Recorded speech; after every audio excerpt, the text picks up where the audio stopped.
Harold Gaines never thought the day would come when his life would depend on strangers. Yet here he was, broken and bleeding in the middle of Apache land, surrounded by silence and dust.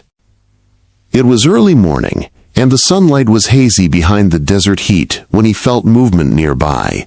He opened his eyes to see 3 Apache women standing over him. One was young, maybe in her early 20s, her face fierce but strangely kind. The older one carried a firm look, like a leader. The third was elegant and quiet, her eyes calm like she'd seen many storms. He had never been more scared or more helpless. Harold had been riding toward Tucson on a trail worn by wagons and broken dreams. Outlaws chased him for reasons he couldn't fight or fix. A bullet tore through his side. He fell from his horse and crawled for shelter until darkness took him. He believed he would die there, alone and forgotten. Instead, fate put him in the hands of Apache women. They spoke to each other in their language. He did not understand, but he could tell they were arguing. The older woman pointed to Harold, then to the land around them, her voice steady but concerned. The young woman, the one named Sata, stood her ground. She shook her head and refused to leave him. She was thin but strong, her hair braided tight, and her eyes filled with determination. They wrapped him in a soft deerskin and carried him to their camp. Despite his fear of being a prisoner, Harold's body relaxed as their voices mixed like ancient songs. When they laid him down inside a warm, smoky lodge, he felt the warmth of fire and the smell of herbs. Days passed, and Harold floated between pain and strange dreams of firelight and chanting. When he finally woke with clear eyes, he found the older woman sitting near him. She introduced herself as Sani, the leader of their small family. The quiet woman was named Naline, soft-spoken but skilled with herbs. And the young woman, Sata, was Sani's daughter. She had insisted they bring him back. It was her choice that now tied him to this place. "He is hurt," Sata had said. "We cannot leave him. The spirits would see us." Quote, Sani saw the risk. Bringing a white man into their camp could lead to trouble, but it was also Apache law that if a woman saves a man's life, he now belongs to her household. In time, that could mean marriage. Harold didn't understand that yet. Weeks passed, and Harold healed. Slowly, he began to learn their ways. He watched how Sani smoked a pipe and prayed to the spirits. He saw how Nalan whispered to the herbs as she ground them in a stone bowl. He saw Sata watching him from a distance, like a hawk watches the sky. One evening, Sata approached him with a question. Her English was broken but earnest. "Why were you shot?" she asked. "Some men wanted to take something from me," Harold replied. "What was it?" Quote, "My land, my name, my peace."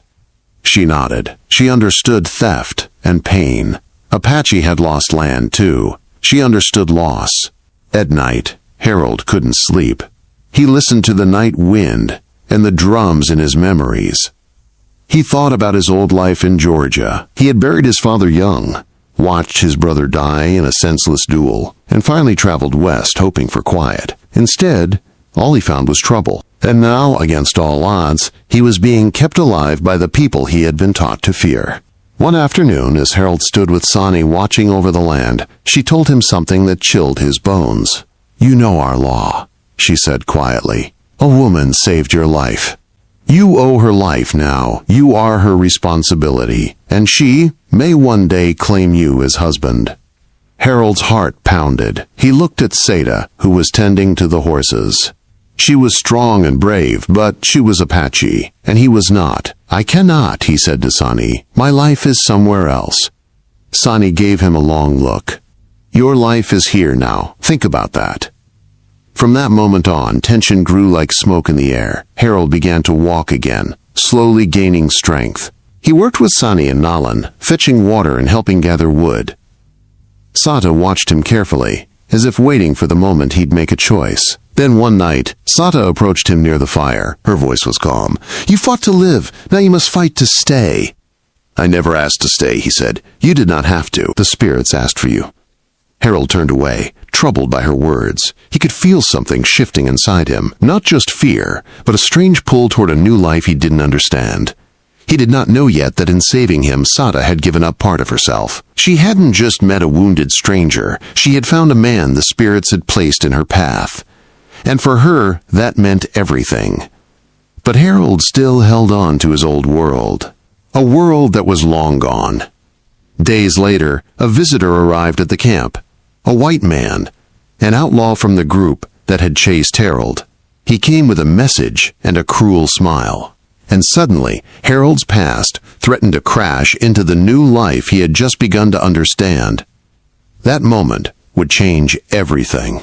The moment the stranger stepped into the Apache camp, the air turned heavy. Sonny rose to her feet first, her eyes sharp and body ready. Sada moved closer to Harold, her hand near the knife tucked into her belt. Nolan stood back, her expression frozen like stone. The man wore a dusty coat, his beard untrimmed and eyes burning with mischief. He wasn't alone. 2 more men waited at the edge of the trees, shadows in the dusk. "Well, I'll be damned," he said with a grin. "You're a hard man to kill, Harold." Harold felt his stomach twist. This was Colt Maddox, the very man who had tried to steal his land papers in Red Bluff, Alabama. The same man who had fired the bullet that nearly killed him. "You shouldn't be here," Harold said, steadying himself. Colt tipped his hat. "Shouldn't be, but here I am. You didn't finish the business. That land is worth a fortune, and I intend to take what I'm owed." Sonny stepped forward. "You are not welcome here." Colt smirked, barely acknowledging her. "I'll be gone soon enough. Just need what's mine." Harold shook his head. "You'll never have it. I'd rather die." Colt narrowed his eyes. "Funny you say that. You nearly did." Sada took a step closer. "Leave now," she said in broken English, her tone firm. "This is sacred land." Quote. Colt laughed, mocking her. "Sacred to who? A bunch of prairie ghosts and fire dancers?" That insult lit the anger in Sonny's eyes. If there was anything an Apache leader would not tolerate, it was disrespect of their land and their dead. Before anyone could react, Colt reached into his coat and fired a shot into the air. Instantly, chaos erupted. Sonny grabbed a spear and hurled it toward Colt, but he ducked and ran back toward the trees with his men. Nayland rushed forward to pull Sada away as the Apache camp filled with panic. Colt had not come to take Harold, not yet. He had come to warn him and to threaten him. Now Harold understood that the few peaceful days he'd spent in the camp were over. His enemy knew where he was, and danger would follow. Later that night, Sonny called a council around the fire. Flames crackled as the wind whispered through the pines. Harold sat between Sada and Nayland, feeling the weight of their eyes on him. Sonny spoke first. "This man brings death. Trouble follows him. Our law was clear. We saved him, so he belongs to this house. But if he brings danger, we must decide if the spirits want him to stay." Harold felt every beat of his heart. He glanced at Sada, who wouldn't meet his eyes. He knew she had fought for him. Now, that fight could also destroy the people who saved him. "I didn't ask for this trouble," Harold said, "but I'll face it. I'll leave if you want me to. I won't bring harm to your family." Sada's voice rose, breaking through the firelight. "You leave, they will still come. They want what you have. They will not stop because you are gone." Her words were true, but Harold had never felt more uncertain. Everything about his past seemed to poison this place that had given him a chance to live again. After the council, Sada found him near the horses. The night was quiet, and the stars spread across the sky like old stories. "I don't want to bring you danger," he said. Sada shook her head. "Danger is already here, but you are here too. You did not run. That means something." He looked at her differently then, not just as a woman from a world he didn't understand, but as someone brave enough to stand with him, even when he had no right to ask. The next day, Harold made his decision. He asked Sonny for a horse. He would go to Colt's camp, confront him, and end what had begun in Alabama, even if it cost him his life. Sada stood silently beside Sonny.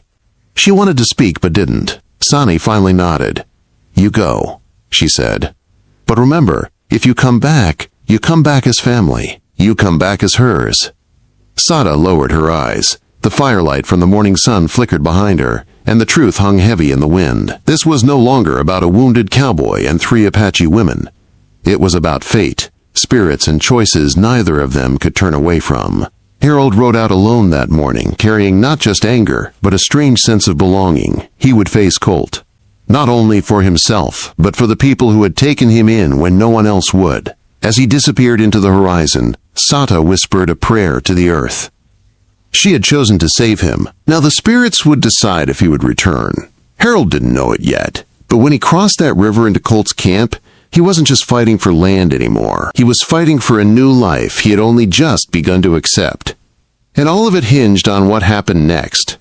Harold reached Colt's camp at dawn. The sky was pale and cold, and the land was silent, except for the sound of horses shifting in the dirt. Colt and his 2 men sat by a dying fire, their rifles closed, their eyes weary from a night without sleep. Harold dismounted slowly, hands raised. Colt stood up, surprised but ready. "Well, look who found his courage," Colt said. "I'm not running anymore," Harold replied. "This ends today." Colt laughed and spat into the dust. "It ends when I say it ends. You've got something that belongs to me, your land, your freedom. But if I kill you, it's mine by default." Harold stood firm. "You'll never own anything, Colt. You inherit hate, not land." The tension cracked like a whip. One of Colt's men lifted his rifle, but before the bullet could fly, an arrow struck him in the shoulder. The man screamed and fell to the ground. Colt spun around, startled. In the distance, 3 figures emerged from the rising sun. Sonny, Nalin, and Sata moved like shadows in the morning light. They had followed Harold, knowing he might not return. Sata stepped forward, her bow drawn. Her eyes were steady, her voice calm. "You will leave," she said to Colt, "or you will die." Colt's grin faded. He raised his gun and pointed it at Sata. Harold saw it all happen in slow motion. A sharp instinct took over. Without thought, he lunged forward, shoving Colt's arm just as the gun fired. The bullet missed Sata and grazed Harold's shoulder. Harold punched Colt hard, sending him stumbling. The 2 men struggled in the dust, breathless and violent. The fight wasn't just about land anymore. It was about pride, survival, and unfinished pain. Suddenly, Colt pulled a knife and slashed Harold's side. Harold cried out, but managed to block the second strike. Using all his strength, he kicked Colt to the ground and pinned him. Colt's eyes flickered with fear for the first time. In the silence that followed, Colt breathed heavily. Harold looked over and saw Sata standing with her bow, ready to shoot if needed. This time, it was Colt who was surrounded by people he had underestimated. "It's over," Harold said, but Colt sneered. "You don't have the stomach to kill me." Harold looked at Colt, then at Sata and the others. He wasn't a killer. That wasn't who he wanted to be. That was who Colt had always been. "Leave," Harold said, "and never come near us again." Colt hesitated, but something in Harold's voice told him the truth. He had already lost. Slowly, he got to his feet, face twisted in hatred. His remaining man helped him up, and the 2 of them left without another word. They left like cowards, defeated not just by weapons, but by honor. Harold watched them go, his breath ragged, his body trembling. Sata rushed to him and held his arm, helping him up. Her touch was steady, her presence strong. "You did not run," she said. "No," Harold whispered. "I couldn't." Sonny and Nalin walked closer. Sonny nodded with respect. "You faced him. You protected us. That means something." Harold looked at Santa.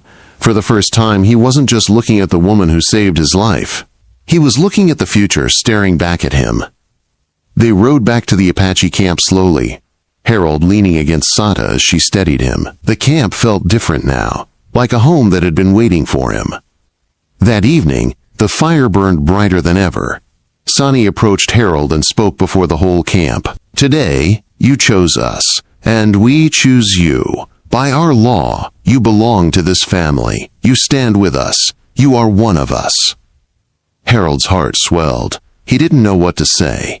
He had always been an outsider, to his own family, to the white world, and to himself. But here, among these people he had once feared, he had found something he'd never had before: belonging. As the flames cracked under the night sky, Sata sat beside him. She didn't say much, but her hand brushed his, and Harold knew without words he was no stranger anymore. He had come as a wounded cowboy. He stayed as a husband, by sacred law and by choice. And his story was just beginning.